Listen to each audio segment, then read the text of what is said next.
Bismillahir Rahmanir Rahim. Nahmaduhu wa nusalli ala rasulihil kareem. We greet you on this, the fourth day of the month of Shaban, with the dua which is masnoon. Allahumma barik lana fi Rajabin wa Shaban wa barikna Ramadan.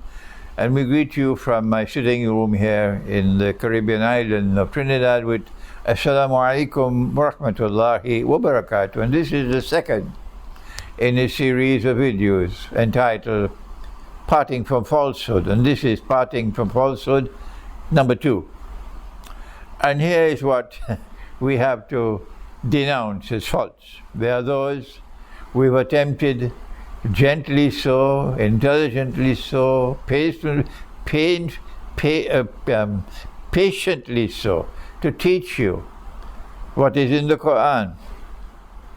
And that is that Allah has subhanahu wa ta'ala has explained in the Quran.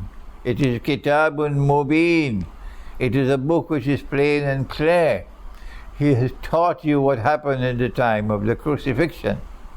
And we have explained the subject with clarity again and again and again and again, and yet there are those who still hold on to falsehood.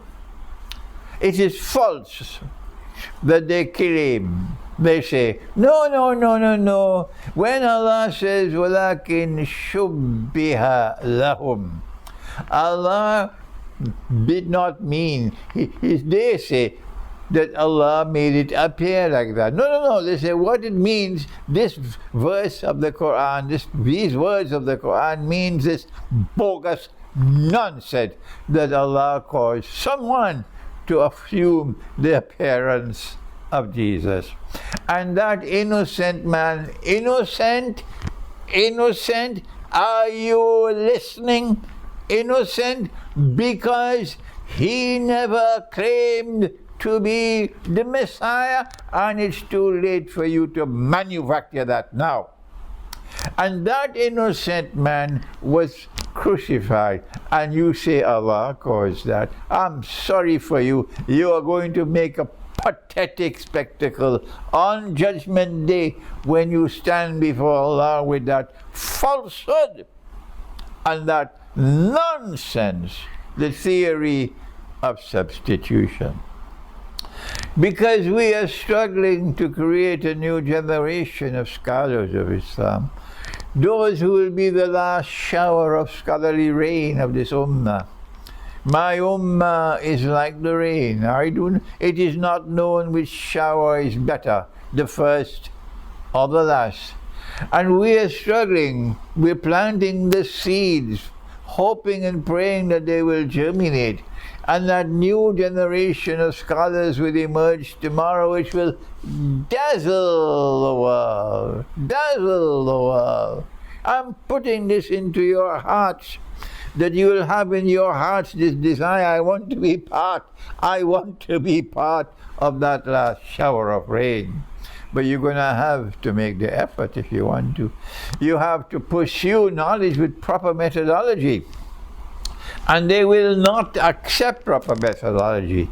And so they're holding on to this nonsense, this falsehood, the theory of substitution. And they now constitute a danger to us.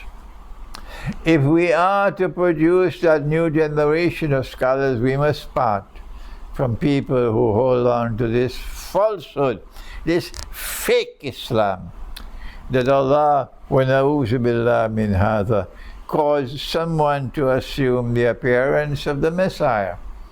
And that innocent man was crucified in place of the Messiah. Wrong, that's false. The Messiah, the Quran tells us that at the time of the crucifixion, Allah spoke to the Messiah. And He said to him, بَعْدَ أَعُوذُ بِاللَّهِ مِنَ الشَّيْطَانِ الرَّجِيمِ Ya Isa, O Jesus, Inni mutawaffika, I am going to take your soul. And when Allah takes the soul, Allah says in the Quran in Surah Al-Zumar, when He takes the soul, He can either keep it or return it. That's what He says in Surah Al-Zumar.